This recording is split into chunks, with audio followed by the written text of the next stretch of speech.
जनाब संजय राऊत यांनी आज देवेंद्रजी फडणवीस साहेबांना रामरक्षा आंदोलनामध्ये सहभागी होण्याचं आवाहन केले। माझं संजय राऊत यांना सवाल आहे की ज्या उद्धवजी ठाकरे यांनी जय श्रीराम म्हणजे हरामखोरपणा असं म्हटलं होतं, त्याबद्दल जर उद्धवजी ठाकरे नाक घासून माफी मागणार असतील तर देवाभाऊ देखील रामरक्षा आंदोलनामध्ये सहभागी होतील।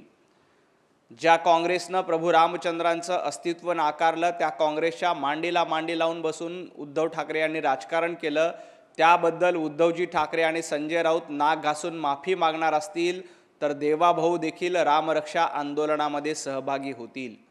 मुळामध्ये जनाब संजय राऊत आणि उद्धवजी ठाकरे यांचं हे प्रभू रामचंद्राबद्दलचं आंदोलन नाही, हे रामरक्षा आंदोलन नाही तर पक्षरक्षा आंदोलन आहे। तरी देखील देवेंद्रजी फडणवीस या रामरक्षा आंदोलनाला यावं असं संजय राऊत आणि उद्धवजी ठाकरे यांना वाटत असेल तर जय श्रीराम म्हणजे हरामखोरपणा आणि काँग्रेसचं रामचंद्रांचं अस्तित्व नाकारणाऱ्या काँग्रेसच्या मांडीला मांडी लावून बसल्याबद्दल उद्धवजींनी नाक घासून माफी मागावी। देवेंद्रजी या आंदोलनामध्ये सहभागी होतील।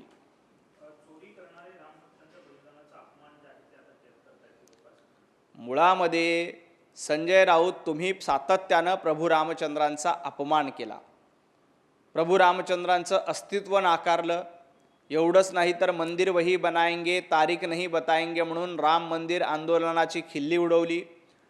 काँग्रेसच्या सांगण्यावरनं राम मंदिराच्या प्राणप्रतिष्ठापना सोहळ्यासाठी उद्धवजी ठाकरे गेले नाही। उद्धवजींना तेव्हा लाज वाटली नव्हती का? संजय राऊतांना तेव्हा लाज वाटली नव्हती का? आज हे रामरक्षा आंदोलनाच्या नावाखाली ढोलकी वाजवतायत, ढोंग रचतायत, परंतु राम मंदिर आंदोलनाच्या वेळी उद्धवजी ठाकरे कुठे होते? संजय राऊत कुठे होते? संजय राऊत, तुमच्या माहितीसाठी राम मंदिर आंदोलनावेळी देवेंद्रजी फडणवीसांना 18 दिवसाचा तुरुंगवास झाला। ज्या वेळेला बाबरीचा ढाचा पडला त्यावेळेला देवेंद्रजी फडणवीस अयोध्येमध्ये उपस्थित होते। उद्धवजी ठाकरे आणि जनाब संजय राऊत त्यावेळेला कुठे होते? हे कुठेही नव्हते। त्यामुळे खऱ्या अर्थानं ढोंगी कोण आहे तर उभाटा गट आणि संजय राऊत आहेत।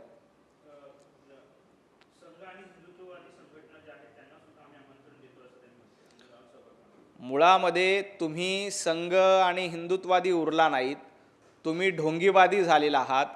ढोंग रचणं, हिंदूंचा अपमान करणं आणि बाबरीचा ढाचा पाडला याबद्दल ज्यांनी माफी मागितली, ज्यांनी सांगितलं की बाबरीचा ढाचा पाडला त्याबद्दल आम्हाला खेद वाटतोय, असं ज्या पक्षांनी सांगितलंय त्यांनी हिंदुत्ववादी संघटनांचं नाव घेऊ नये, त्यांनी राष्ट्रीय स्वयंसेवक संघाचं देखील नाव घेऊ नये।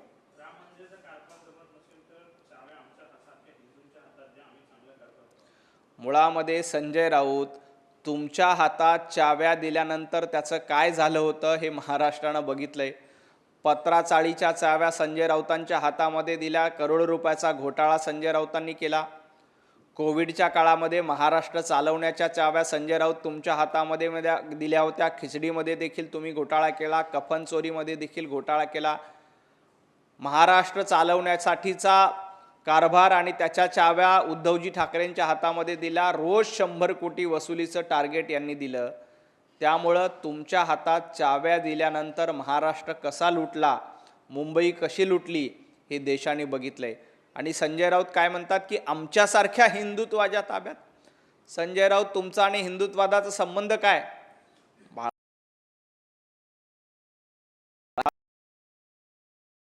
आणि आता तुम्ही सांगतायत की आमच्यासारखं हिंदुत्व। संजय राऊत, तुमचं हिंदुत्व नाही, तुमचं हिंदुत्व कधीच संपलेलं आहे। ज्या पद्धतीनं दुतोंडी गांडूळ असतो तशा पद्धतीनं संजय राऊतांची भूमिका आहे। ते दुतोंडी गांडूळ आहेत हे महाराष्ट्राला माहिती आहे।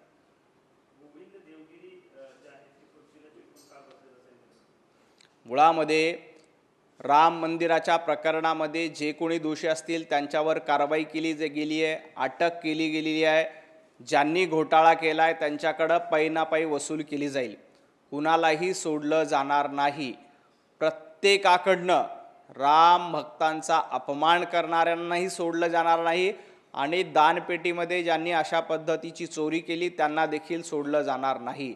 सरकार याबद्दल अतिशय गंभीर आहे। सरकारनं या प्रकरणाची गांभीर्यानं दखल घेतली आहे। तिथल्या ट्रस्टींवर कारवाई करण्यात आली आहे, त्यांना अटक करण्यात आली आहे आणि जेवढी काही राम मंदिराची लूट करण्यात आली त्याचा पायी ना पायी म्हणजे कवडी देखील सोडणार नाही, पायी ना पायी वसूल केली जाणार आहे। परंतु श्रद्धेच्या नावाखाली ज्यांनी ढोंग रचलंय, ज्यांनी ढोंगीपणा केला, अशांना या मंदिराबद्दल बोलण्याचा अधिकार नाही। कारण मंदिरांची खल्ली उडवणारे तुम्ही होतात, प्रभू रामचंद्रांचा अपमान करणारे तुम्ही होतात। आता आपला पक्ष संपत आलाय, पक्षाचं अस्तित्व संपत आलंय, उभाटा गटाची सिल्लक सेना आणि वंचित किंचित आघाडी होत चालली आहे। त्याच्यामुळं उभाटाला प्रभू रामचंद्र आठवले। इतके दिवस तुम्ही अकबर, बाबर, अफजल खान, औरंगजेबाचा उदो करत होतात। पक्ष संपुष्टात येत असल्यामुळं तुम्ही रामाचा धावा करतायत, परंतु प्रभू रामचंद्रांना देखील माहिती आहे की नौटंकीबाज कोण आहे, त्यामुळं रामाचा धावा करूनही काही उपयोग होणार नाही।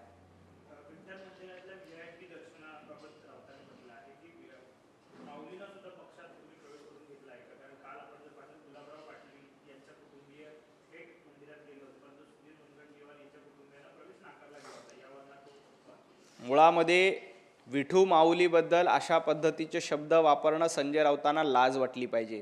विठू माऊली समस्त वारकऱ्यांची आराध्य देवता आहे। महाराष्ट्राचं आराध्य दैवत म्हणजे पंढरीचा विठुराया आहे। विठुरायाच्या बद्दल त्यांनी पक्षप्रवेश केला असेल, अमुक केला असेल, तमुक केला असेल। संजय राऊत, तुम्ही औरंगजेबाला पक्षप्रवेश करून घेतला, तुम्ही याकूब मेमनच्या कबरीचं उदात्तीकरण केलं, त्याचं सुशोभीकरण केलं आणि औरंगजेबाच्या दाढ्या, अफजल खानाच्या दाढ्या कुरळतात। तुम्हाला विठ्ठल मंदिराचं पावित्र्य माहिती आहे का? ज्या विठ्ठल मंदिराला लुटण्याचं काम अफजल खानाने केलं होतं, औरंगजेबाने केलं होतं, तेवढा अपमान तुम्ही विठ्ठल मंदिराचा करतायत। मुळामध्ये विठू माऊली कुठल्या पक्षामध्ये प्रवेश केली असेल अशा पद्धतीचं बेताल वक्तव्य संजय राऊत करूच कसे शकतात? संजय राऊतांना लाज वाटली पाहिजे। हा वारकऱ्यांचा अपमान आहे आणि विठू माऊलीचा अपमान आहे। एक लक्षात घ्या, महाराष्ट्रात ज्यांनी ज्यांनी पंढरीच्या विठ्ठलाचा अपमान केलाय, विठुरायाचा अपमान केलाय, महाराष्ट्राने त्यांना धडा शिकवलाय। संजय राऊत, तुम्ही विठुरायाचा अपमान करतायत आणि ह्या समस्त वारकरी आणि महाराष्ट्र तुम्हाला धडा शिकवल्याशिवाय राहणार नाही।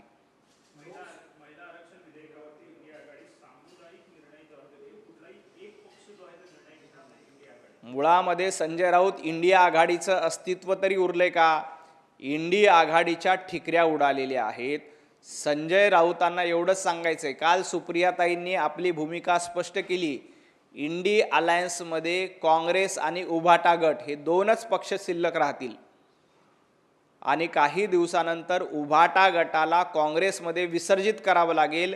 इंडी आघाडी संपुष्टात येईल, उभाटा गट काँग्रेसमध्ये विसर्जित होईल आणि संजय राऊत काँग्रेसचे अधिकृत प्रवक्ते होतील। एवढंच आता इंडिया आघाडीमध्ये उरले, याच्या पलीकडे इंडिया आघाडीमध्ये काहीही उरलेलं नाही। महिला आरक्षणाचं विधेयक असेल किंवा डिलिमिटेशन विधेयक असेल, याला बहुतांश पक्ष पाठिंबा देत आहेत। सुप्रियाताईंनी देखील सांगितलंय की 50% जागा वाढत असतील तर आमचा या विधेयकाला विरोध नाही, आम्ही त्याबद्दल योग्य वेळी निर्णय घेऊ। याचा अर्थ असा आहे की सुप्रियाताई असतील किंवा बाकी पक्ष असतील, ते महिला आरक्षण विधेयकाच्या बाजूने आहेत। फक्त संजय राऊत आणि त्यांचे 2 खासदार, म्हणजे संजय राऊतांच्या पक्षात आता 2च खासदार उरलेत, संजय राऊत आणि 2 खासदार यांचाच या विधेयकाला विरोध दिसतोय। या 2 खासदारांनी विरोध केला काय आणि नाही केला काय काहीही फरक पडणार नाही। महिला आरक्षण विधेयक 100% मंजूर होईल, यामध्ये काहीही शंका नाही।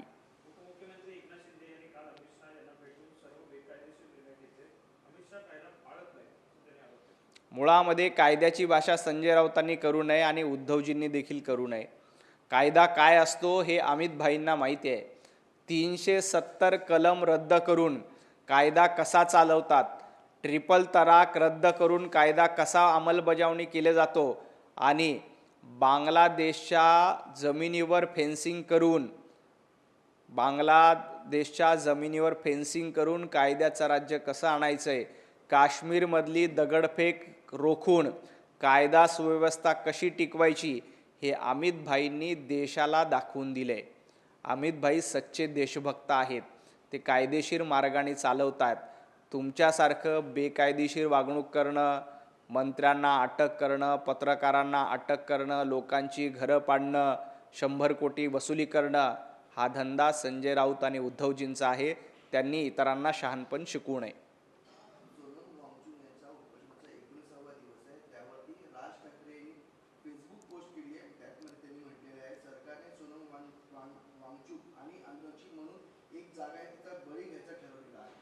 आमच्या बीडचे अभिनेते ज्यांना महाराष्ट्रामध्ये अतिशय लोकप्रियता आहे असे मकरंदजी अनासपुरे यांचा एक चित्रपट आहे, गल्लीत गोंधळ आणि दिल्लीत मुजरा. मला वाटतं याच्या पलीकडे याचं वर्णन करता येणार नाही. मकरंद अनासपुरेंचा अतिशय उत्तम चित्रपट आहेत. गल्लीत गोंधळ आणि दिल्लीत मुजरा अशी अवस्था त्यांची झालेली आहे. त्यांनी या प्रकरणावर न बोललेलं बरं. सोनम वांगचुक यांच्या उपोषणाबद्दल दिल्लीत योग्य तो निर्णय घेतला जाईल. त्याबद्दल इतरांनी काळजी करू नये. आपल्या गल्लीत जो गोंधळ सुरू आहे तो त्यांनी बघावा.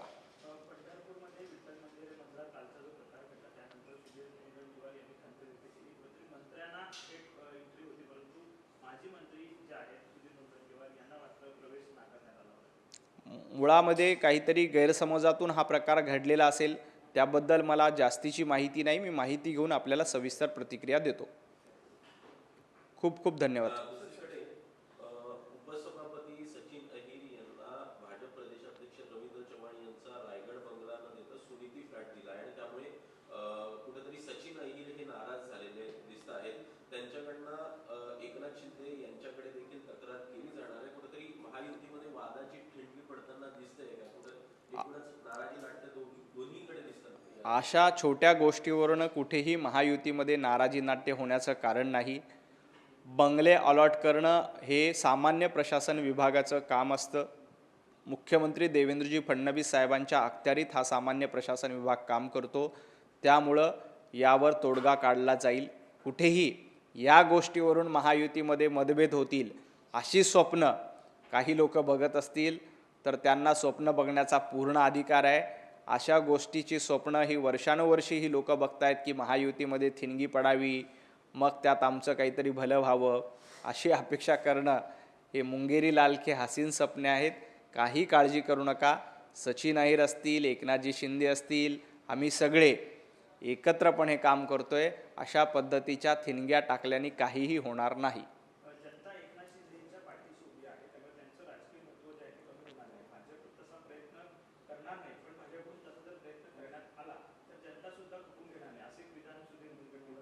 सुधीर भाऊ मुनगंटीवार आमचे ज्येष्ठ नेते आहेत. भारतीय जनता पार्टीची कार्यपद्धती सुधीर भाऊंना देखील माहिती आहे आणि सुधीर भाऊंनी त्यातही स्पष्ट सांगितले की भारतीय जनता पार्टी कुठेही एकनाथजी शिंदे यांचं महत्त्व कमी करत नाही आहे. उलट जेव्हा एकनाथजी शिंदे भारतीय जनता पार्टीसोबत आले, भारतीय जनता पार्टीचे 105 आमदार असताना देखील भारतीय जनता पार्टीने एकनाथजी शिंदे यांना मुख्यमंत्री केलं. त्यामुळं कुठेही एकनाथजी शिंदे यांचं महत्त्व कमी करण्याचा प्रयत्नच येत नाही आणि सुधीर भाऊंनी देखील त्याबद्दल तोच खुलासा केलेला आहे.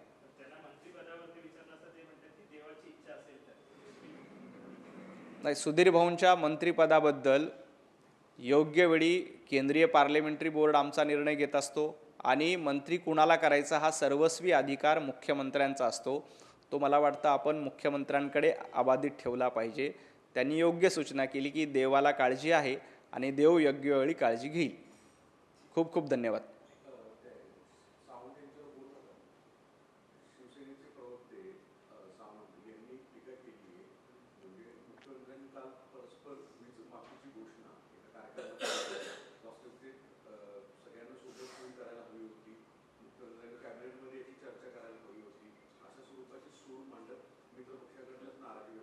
मुळामध्ये एखादा राज्याचा निर्णय घेण्याचा पूर्ण अधिकार माननीय मुख्यमंत्र्यांना असतो आणि त्या अधिकाराअंतर्गतच देवेंद्रजी फडणवीस साहेबांनी काल जवळपास 48,000 कोटीची थकीत वीज बिल माफीची घोषणा केलेली आहे. हा शेतकऱ्यांच्या हिताचा निर्णय आहे. याच्यामध्ये कुठेही महाराष्ट्रातल्या शेतकऱ्यांचं अहित नाही आहे. महाराष्ट्राच्या शेतकऱ्यांसाठी मुख्यमंत्री काम करतात. काल शेतकऱ्यांचा कार्यक्रम होता आणि स्वतः कृषी मंत्री दत्ता मामा भरणे त्या कार्यक्रमाला उपस्थित होते. त्यामुळे मुख्यमंत्र्यांना पूर्ण अधिकार असतो अशा पद्धतीचा निर्णय घोषित करण्याचा आणि शेतकऱ्यांचा हिताचा निर्णय घ्यायला आम्ही कुठेही मागे पुढे बघणार नाही. काल बघा, कुठेही आंदोलन झालं नव्हतं, कुठेही मागणी केली नव्हती, तरी देखील देवेंद्रजी फडणवीसांना लक्षात आलं की हा निर्णय आपल्याला शेतकऱ्यांसाठी घ्यावा लागतोय. तुम्हाला आठवत असेल, काँग्रेसनं शेतकऱ्यांना वीज बिल माफ करू असं आश्वासन दिलं होतं. त्यांनी आपल्या घोषणापत्रामध्ये त्याचा उल्लेख देखील केला होता, परंतु प्रिंटिंग मिस्टेक झाली असा घुमजाव त्यावेळेला प्रभाराव त्यांच्या प्रभारी असताना त्यांनी केला होता आणि महाराष्ट्राचं वीज बिल, शेतकऱ्यांचं वीज बिल यांनी माफ केलं नव्हतं. असा नौटंकीबाजपणा काँग्रेसने केला होता. ज्या वेळेला महाराष्ट्रामध्ये काँग्रेसचं सरकार होतं, महाराष्ट्रामध्ये 12-12 तास 15-15 तास लोड शेडिंग होतं. आज महाराष्ट्रामध्ये कुठेही लोड शेडिंग नाही. शेतकऱ्यांना दिवसा मोफत वीज मिळते. सौर कृषी वाहिनी पंपाच्या माध्यमातून जवळपास 70% शेतकऱ्यांना पारंपरिक दिवसा वीज देण्याचं काम हे मुख्यमंत्र्यांनी केलं आणि जे थकीत वीज बिल होतं, जवळपास 48,000 कोटी रुपयाचं थकीत वीज बिल होतं, ते माफ करून शेतकऱ्यांचा हिताचा निर्णय घेतला आहे आणि आम्ही शेतकऱ्यांच्या पाठीशी आहोत. त्यामुळं अशा पद्धतीची नाराजी व्यक्त करणं हे अतिशय चुकीचं आहे, कारण हा शेतकऱ्यांसाठीचा निर्णय आहे आणि माननीय मुख्यमंत्र्यांना तो पूर्ण अधिकार असतो. त्या अधिकाराअंतर्गत त्यांनी तो निर्णय घेतलेला आहे.